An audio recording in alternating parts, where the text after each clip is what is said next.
Hello friends, मैं अनीस झा आप सबका मेरे इस चैनल हेल्प इंडिया में स्वागत करता हूं। जैसा कि आज आप सबको पता ही होगा, मेरे थंबनेल में आप लोगों ने देख लिया होगा। मैं आज आपको बताने वाला हूं कि आईटीआई के अंदर एडमिशन का क्या प्रोसेस है। पूरा प्रोसेस मैं आपको स्टेप बाय स्टेप बताऊंगा। तो बने रहिए मेरे इस वीडियो पे और लास्ट तक ज़रूर देखिए। हो सकता है अगर आप इस वीडियो को लास्ट तक नहीं देखते तो आपको फॉर्म भरने में काफ़ी परेशानियों का सामना करना पड़ सकता है। आपको इस वीडियो को स्किप नहीं करना है। अगर आप मेरे चैनल पे पहली बार हो तो मेरे इस बेल आइकन को क्लिक करके नोटिफिकेशन को ऑन कर लें और चैनल को सब्सक्राइब ज़रूर कर लें। तो फ्रेंड्स, चलते हैं हम अपने वीडियो की तरफ, जो मैं आज आपको बताने वाला हूं कि कैसे हम आपको आईटीआई में एडमिशन करने का पूरा प्रोसेस बताएंगे और क्या क्या डॉक्यूमेंट्स ज़रूरत है हमें इस एडमिशन के लिए, ये मैं आपको बताऊंगा। आईटीआई में एडमिशन के लिए आपको 8th और 10th क्लास, जो कि 2 क्लास मैंडेटरी है।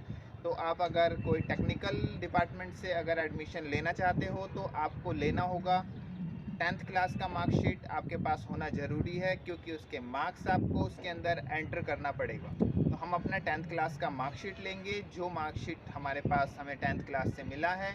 और फ्रेंड्स, आपको याद रखना है, मैं वीडियो में आपको बताऊंगा कि एक हैंड डिक्लेरेशन होगा। ये मेरे डिस्प्ले पे आप देख सकते हो। कुछ इस तरह का हैंड डिक्लेरेशन लिखना है आपको। इसका सैंपल भी मैं आपको वीडियो में बता दूंगा कि कहाँ पर कैसा सैंपल है और किस टाइप से आपको इसको लिखना है। क्योंकि आपको फ़ोटो, 10th की मार्कशीट, 10th की सर्टिफिकेट, बहुत सारे लोगों को कन्फ्यूज़न होगा 10th की मार्कशीट और 10th की सर्टिफिकेट को लेकर। तो आपको घबराने की ज़रूरत नहीं है। आपको 10th और की सर्टिफिकेट और 10th की मार्कशीट का 10th का रिज़ल्ट आया हुआ है, सीबीएसई का सिंगल मिलता है, सिर्फ रिज़ल्ट, सिर्फ उसी को आप दोनों जगह पर अपलोड कर दोगे तो आपका काम हो जाएगा। और आपको एक पासपोर्ट साइज फ़ोटो स्कैन करके रखना है और हैंड डिक्लेरेशन आपको अपलोड करना ज़रूरी है।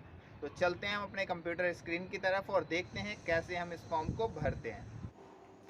आपको गूगल पे जाके आईटीआई एडमिशन का ऑफिशियल वेबसाइट खोलना है। उस वेबसाइट को हम जैसे ही खोलेंगे हमारे पास ये पेज ओपन हो जाएगा। इस वेबसाइट का लिंक मैं आपको अपने डिस्क्रिप्शन बॉक्स में दे दूंगा, जहाँ से इसे आप डायरेक्ट ओपन कर सकते हैं। ये रजिस्ट्रेशन का ऑप्शन दिख रहा होगा और रजिस्ट्रेशन का गाइडलाइन आप पढ़ सकते हो। हैंड राइटिंग डिक्लेरेशन बहुत इंपॉर्टेंट है। ये आपको अपने हैंड राइटिंग में लिखना है, अपने राइटिंग में आपके होने चाहिए और ये फादर और आपका सिग्नेचर होगा। एक तरीके से ये एक अंडरटेकिंग होता है। उसके बाद रजिस्ट्रेशन पर हम यहाँ पर क्लिक करेंगे। रजिस्ट्रेशन पे जैसे ही हम क्लिक करेंगे हमारे पास ये पेज होगा। जैसे स्क्रॉल डाउन करके न्यू कैंडिडेट पर हम रजिस्ट्रेशन पर क्लिक करेंगे, हमारे पास एक नया पेज ओपन होगा, जहाँ पर हमें अपने सारे डिटेल्स बिल्कुल ध्यान से भरने हैं। और आप जो भी डिटेल्स यहाँ पे भर रहे हैं आपके 10th की मार्कशीट से मैच होना चाहिए, चाहे वो आपका नाम हो या फिर आपका फादर नेम हो या फिर आपका मदर नेम हो। ये सारे डिटेल्स आप चेक कर लें कि आपकी 10th की मार्कशीट में क्या है। आप तभी उन्हें भरें, नहीं तो आपका ये फॉर्म गलत हो जाएगा। यहाँ पर आप डेट ऑफ बर्थ देख रहे हैं, यहाँ पर बिल्कुल ध्यान से भरना है आपको ये सारी चीज़ों को। उसके बाद जेंडर आपको सेलेक्ट करना है, मेल या फीमेल। उसके बाद हम जेंडर सेलेक्ट करेंगे। उसके बाद contact details. Friends, contact details इस फॉर्म के लिए बहुत इंपॉर्टेंट इसलिए होता है क्योंकि आपको 3 से 4 बार नोटिफिकेशन आएगा। हर चीज़ का नोटिफिकेशन आपको फ़ोन और ईमेल आईडी पर आता रहेगा, क्योंकि इसे 2 से 3 बार हमें भरना होता है। हमें अपडेट चाहिए होता है, क्योंकि हमें इसमें अपडेट इसलिए चाहिए होगा क्योंकि आपको चॉइस फिलिंग का मैसेज आएगा, आपके पास डॉक्यूमेंट वेरीफाई होगा तब आपको मैसेज आएगा। इसलिए आप वही मेल आईडी डालें जो आप डेली देखते हो या फिर 2-3 दिनों में आप उसे चेक करते हो, वही मेल आईडी डालें। उसके बाद आपको यहाँ पर सिक्योरिटी कोड देख रहे हो आप यहाँ नीचे, ये देखिए मैंने मेल आईडी वही डाला है जो मैं डेली यूज़ करता हूँ, उसी को मेल आईडी हमें यहाँ पर डालना है। उसके बाद कंटिन्यू पर हम क्लिक करेंगे। और फ्रेंड्स, आपको चेक कर लेना है, अभी तो आप इसे एडिट कर सकते हो, अगर एक बार फाइनल सबमिट कर दिया तो आप इस फॉर्म को फिर एडिट नहीं कर सकते। उसके बाद हम नेक्स्ट पर क्लिक करेंगे और एप्लीकेशन फॉर्म ओपन हो जाएगा। जैसे ही हमारे पास एप्लीकेशन फॉर्म ओपन हो जाएगा हमें कुछ डिटेल्स पहले से ही भरे हुए मिल जाएंगे और आपको डेट ऑफ बर्थ यहाँ पर नहीं दिख रहा है भरा हुआ, लेकिन फ्रेंड्स कुछ मोजिला, फायरफॉक्स और कुछ और ऐसे ब्राउज़र है जहाँ पर आपको ऑटोमेटिक फिल दिख जाएगा। और यहाँ पर जेंडर सेलेक्ट कर लेंगे, यहाँ पर रीजन अगर आप हिंदू हैं तो हिंदू, मोमडन है तो मोमडन आप जो भी कास्ट से हैं उस कास्ट को यहाँ पर सिलेक्ट कर लेना है। उसके बाद यहाँ पर फ्रेंड्स आप Delhi government Delhi police certificate है आपके पास कोई तो यस करना है, नहीं तो नो। डिफेंस से हैं तो आपको यस करना है, जम्मू कश्मीर से हैं तो यस करना है, एनसीसी से हैं तो आपको यस करना है, नहीं तो आपको ये नो नो नो कर देना है। ये सारा हमारे किसी काम का नहीं है, क्योंकि 9th और 10th के बच्चों के पास ऐसे सर्टिफिकेट्स बहुत कम मिलते हैं। उसके बाद ये है इम्पॉर्टेंट, अदर इन्फॉर्मेशन में भी आपको सब में नो करके अपने फॉर्म को आगे बढ़ जाना है। कैटेगरी सर्टिफिकेट आप नीचे देख सकते हैं, यहाँ पर दिल्ली का है आपके पास, यहाँ पर दिल्ली सेलेक्ट कर लेंगे।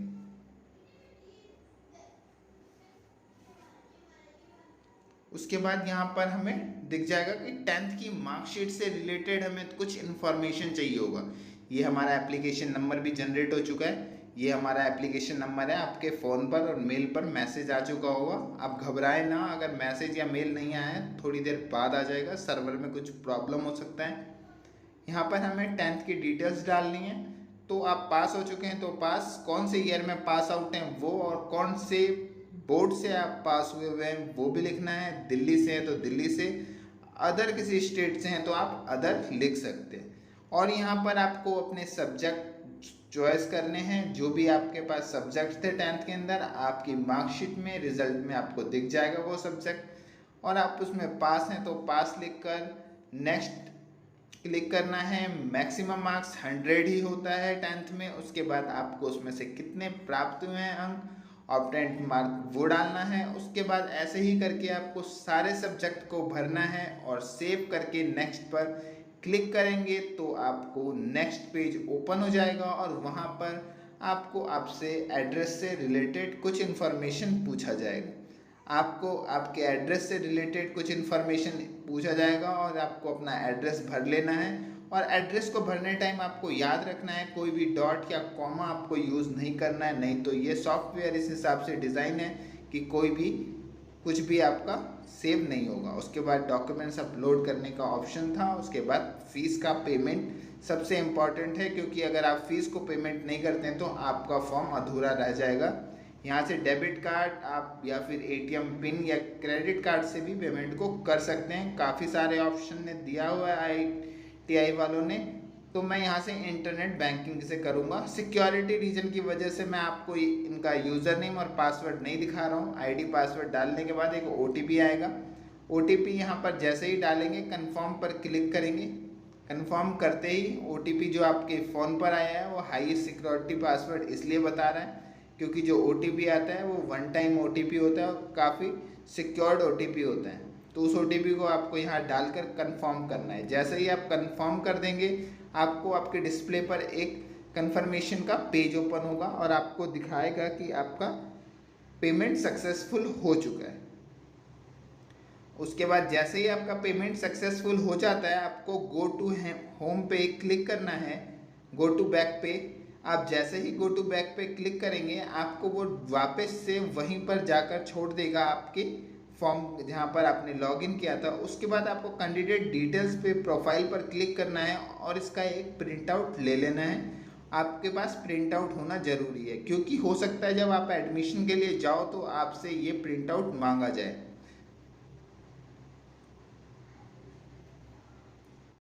उम्मीद है आप लोगों को मेरा ये वीडियो पसंद आया होगा। मेरा ये वीडियो आप लोगों को पसंद आया हो तो प्लीज़ मेरे इस चैनल को सब्सक्राइब और बेल आइकन को क्लिक कर दे, जिससे मेरे लेटेस्ट वीडियो के नोटिफिकेशन आपको टाइम टू टाइम मिलता रहे। फ्रेंड्स, अगर आप लोगों ने मेरे इस चैनल को सब्सक्राइब कर लिया है तो फ्रेंड्स जैसे ही आप ITI का फॉर्म भर लोगे आपके पास नेक्स्ट डे आपका डॉक्यूमेंट्स वेरिफिकेशन होने के बाद आपके पास एक मैसेज आएगा। वो मैसेज मेल या फिर आपके मैसेज बॉक्स में भी वो मैसेज मेल या फिर आपके मैसेज बॉक्स में भी आ सकता है। जैसे ही वो मैसेज आ जाता है आपको तुरंत अपना ITI का जो आपका लॉगिन है वहाँ पर जाकर लॉगिन करना है और आपको चॉइस फिलिंग करना है कि आप कौन कौन से सब्जेक्ट लेना चाहते हैं और कौन कौन से ITI को first preference, second preference, third preference करके आप उसे भरना चाहते हैं। तो आप जाकर तुरंत उससे चॉइस फिलिंग कर लें। और उसके बाद भी आपको एक स्टेप है, जैसे ही आप चॉइस फिलिंग कर लेते हैं आपको दोबारा देखना है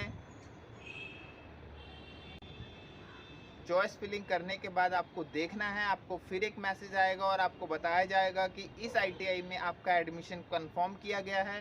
तो आप अपने ओरिजिनल डॉक्यूमेंट्स ले जाकर उस आईटीआई में सारे ओरिजिनल डॉक्यूमेंट्स, अपने फ़ोटोग्राफ्स और कुछ अमाउंट हो सकता है 30 से 40 रुपये, जो भी उनकी फ़ीस है वो फ़ीस आपको लेकर जाना है और वहाँ पर सबमिट करना है। जैसे ही सबमिट होगा आपके पास एक कन्फर्मेशन लेटर होगा, मिलेगा वहाँ से, जिससे कि ये होगा कि आपका एडमिशन हो चुका है पूरी तरीके से और आप वहीं आईटीआई के जिस ट्रेड में आपने एडमिशन लिया है वहाँ जाकर उन बच्चों से या फिर उस ट्रेड के टीचर से भी जाकर पूछ सकते हो कि आपका नेक्स्ट क्लास जो होगा आप क्लास कब लगा सकते हो। कोरोना की वजह से ये क्लास कुछ टाइम के लिए रोका गया था, लेकिन अब ये धीरे धीरे स्टार्ट हो रहा है। तो आप क्लास के बारे में ज़रूर पता कर लें, क्योंकि इसमें एडमिशन लेने से ज़्यादा इम्पॉर्टेंट है टाइम टू टाइम यहाँ पर जाना, क्योंकि अगर आपकी 75% अटेंडेंस नहीं होगा तो आपको एग्जामिनेशन में नहीं बैठा दिया जाएगा।